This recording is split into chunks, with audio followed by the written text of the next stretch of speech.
Good evening and welcome to Poland Daily. I'm Natalia Moczulska, and this is the news. 5 frontline countries, Poland, Bulgaria, Hungary, Romania, and Slovakia, have developed a common position on agricultural products from Ukraine.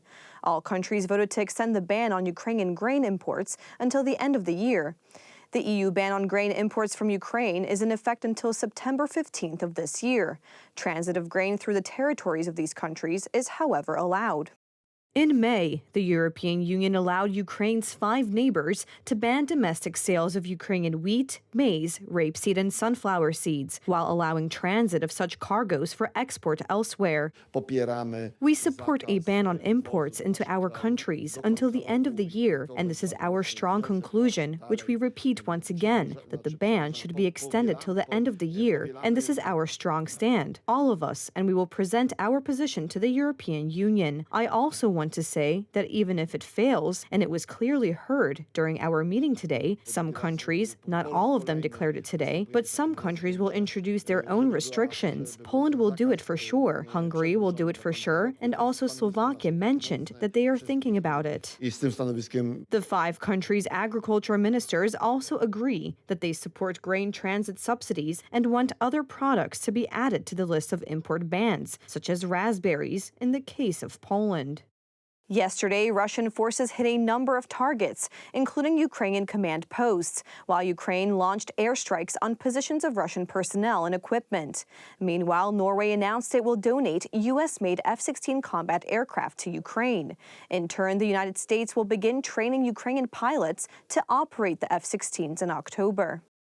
Russian troops repelled the Ukrainian offensives in Kupiansk, Krasny Liman, Donetsk, and other directions, and struck Ukrainian tanks, radar stations, air defense missile launchers, command posts, ammunition depots, and other targets, according to its defense ministry's battle report issued on Thursday. Russian Defense Ministry spokesperson Igor Konashenkov said that on Thursday night, the Russian Navy launched a sea-based long-range precision missile against a Ukrainian port infrastructure facility used for military purposes. The target was reached and destroyed. Furthermore, Russia's defense ministry said its forces had downed 73 Ukrainian drones over the past 24 hours after a night of mass drone attacks focused on the Russian-held Crimea Peninsula. At the same time, the Ukrainian forces continued to battle Russia in the direction of Melitopol and Berdyansk and launched airstrikes on the concentrations of Russian troops and equipment over the past 24 hours, according to a report from the General Staff of the Ukrainian Armed Forces released on the same day. Ukraine also struck Russia's command posts, ammunition depots, air defense missile systems,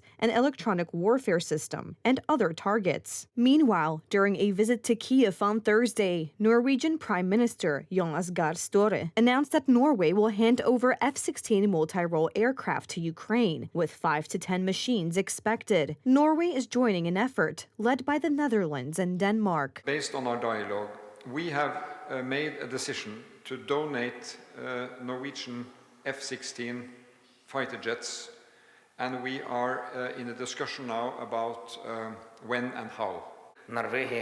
Norway actively supports our aviation coalition and has prepared certain decisions. I think that Mr. Prime Minister will talk about it himself, the best news for Independence Day for us, and Norway's new package regarding further air defense, as well as other important defense equipment. Today, we'll discuss our next steps in the defense sector.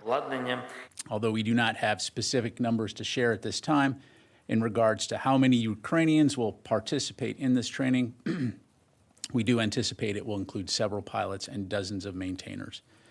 Importantly, although some Ukrainian pilots have English language skills, we are anticipating that all of the pilots coming to the United States will require some level of additional English language instruction, given the complexities and the specialized English that's required to fly these aircraft.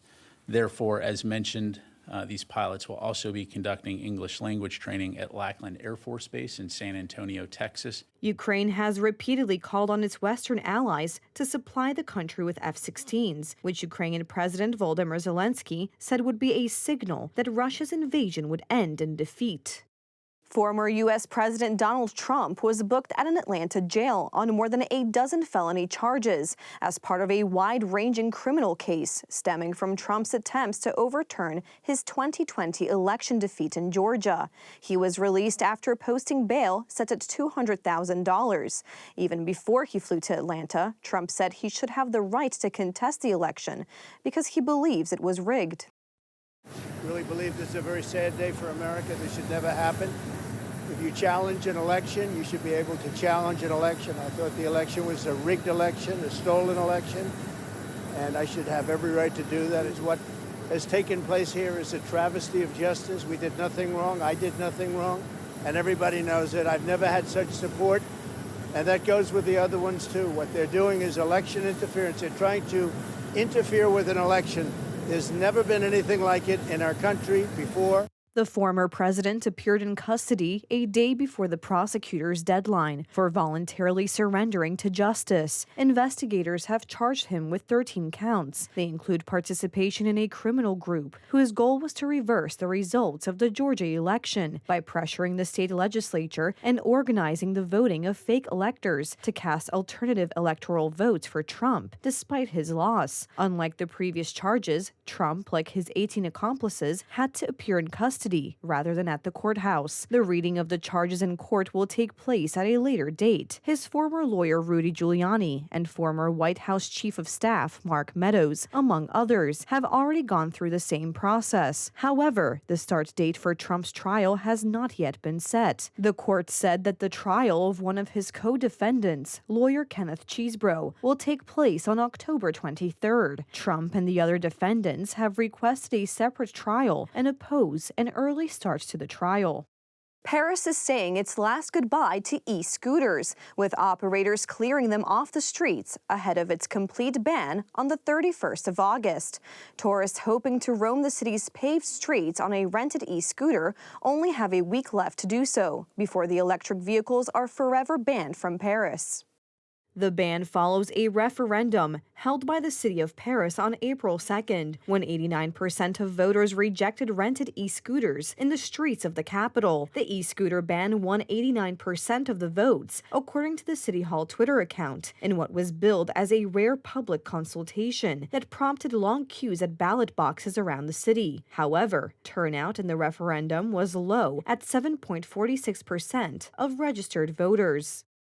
In this long period of time, we have tried to persuade the city of Paris that electric scooters are a good option among all public transports available to Parisians in order to avoid car congestion in the city and offer sustainable and practical public transports. Sadly, our effort was not successful, and today we are removing the scooters. However, our work doesn't end. We invite Parisians to keep using sustainable and practical means of transportation, with our 5,000 bicycles available across the city. Of course, this model is still sustainable. We are convinced that scooter users are happy with Tier's service, and we believe that they will start using our bikes to replace scooters. So the offer is still available, and users will keep using our products. In 2021, 24 people died in scooter-related accidents in France, including one in Paris. Last year, Paris registered 459 accidents with e-scooters and similar vehicles, including 3 fatal ones. What is the most dangerous to me is that at times when there are 2 or 3 people on one scooter, they wear headphones and so on. It would be good if authorities could do something to stop this, especially when they wear headphones and drive on the bus lane, because even when I honk, they don't hear anything, so it is really dangerous. While some people think the electric scooters are extremely dangerous, some consider them one of the best means of transport around Paris. I think we should have kept the electric scooters because they are a means of transport like others. These days we need to move fast, be fast, and choose a transport that would be as fast as an Uber Eats delivery. Tier, one of the operators, has been removing 400 scooters per day over the last 2 weeks. The German company says it will offer electric bicycles instead, with 5,000 vehicles available after August 31st. Thank you so much for joining us this evening. Please stay tuned for Poland Daily Weather, Poland Daily Business, and some of our other programs. But for me, it's have a wonderful weekend.